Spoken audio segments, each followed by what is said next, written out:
توانایی و ابتکار و اراده ملت ایران رو هنوز درست نتوانستن بفهمن.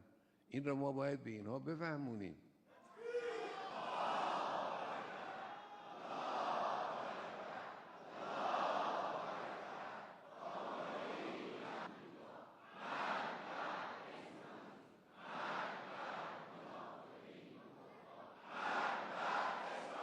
باید تشخیص بدن و درست بفهمن و اون چی که صلاح این کشور و این ملت هست اون رو انجام بدن.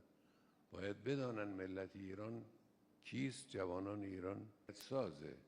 این رو باید حفظ کن. بزرگنمایی اونا غلطه، اما توجه داشته باشید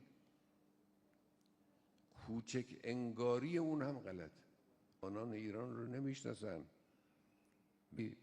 خطای محاسباتی رژیم صهیونیستی باید به هم بخوره. اینا دچار خطای محاسباتی هستند نسبت به ایران.